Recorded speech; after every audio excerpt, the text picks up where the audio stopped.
Hi guys, Nat here, and it's the 1st of February, which means a new stitch of the month. This month we're doing the beach sunset, and the tools we need are the rotary cutter, some needle and thread, the washable marker, embroidery hoop, and some fabric. These are the threads that I'm choosing to use. They're from my stash, and I hope they turn out okay. At the end I'll show you some other alternatives. The first step is to remove the protective film from on top of our fabric mat. It's always important to keep that film on top just to keep your mat lasting bench shape for the longest you can. The fabric I'm using is Prima Homespun from Spotlight, and I just bought a 30cm cut by width of fabric, and I've just left the rest of the fabric hang off the mat. You'll note here I've left the salvage at the top, and I'm okay with that. I could cut it off if I want to, but I'm a bit eager to get into my crafting, so we'll just go like this. I've done this lots before. As long as it's a nice neat piece and it doesn't have a lot of fraying on the top, it'll go through your machine okay.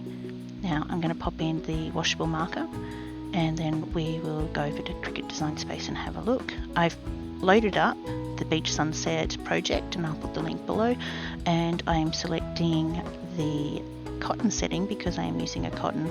You could cut this out on Ada cloth or monk's cloth or anything else like that if you were doing it, say, for a needle punch. If you're doing needle punch, you use the monk's cloth.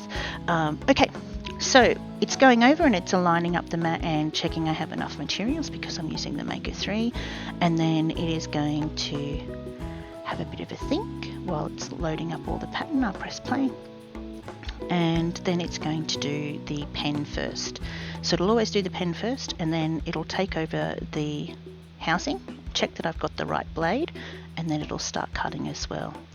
So the washable marker washes out really well. I like the washable marker. I do find that when I first started using it I thought it was a little bit thick, but I've gotten used to it actually, and I don't dismind it, especially if I'm doing like rows of beaded embroidery. This works out really well as well. It washes out beautifully. If I wanted to do thinner lines, I could always use a pen on a washable, what is it, stuff, like a wash away, I can't remember the name of it.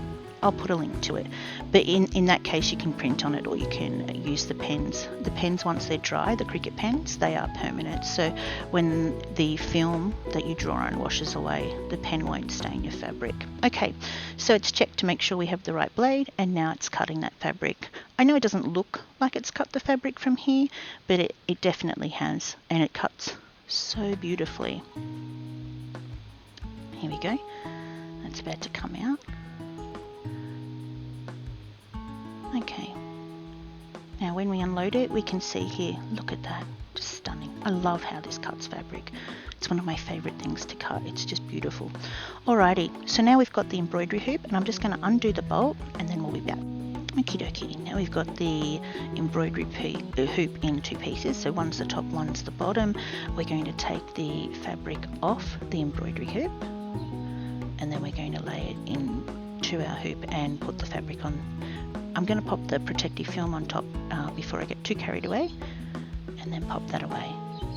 Okay, to install our fabric on our embroidery hoop, we're going to pop the solid ring down first, and then we're going to pop our fabric on top, and then we'll put on our piece of hoop that's at the top that has a little bolt. I've left my bolt way too open. I don't normally leave it this open. It was a little bit sticky. It was a brand new bolt. I got 6 of these from Amazon, and they were rather inexpensive, and I guess the reason was because they're very hard to open. I had to get a little wrench. In any case, once I've got that down where the fabric is being held nicely, I can start to smooth out my fabric. I'm being really careful not to stretch that cotton because it can become too stretched, and then your stitches start to look a bit bulky. Okie dokie, these are the threads that I'm using, but I did find some threads on my little shopping spree, not shopping spree, just back to school shopping over at Big W, and I found these threads in the craft section. They were rather inexpensive, so you can find threads all over the place. I think even the Hot Dollar shop has some threads. Okay, so that's this one for this month, and we'll see you later. Bye.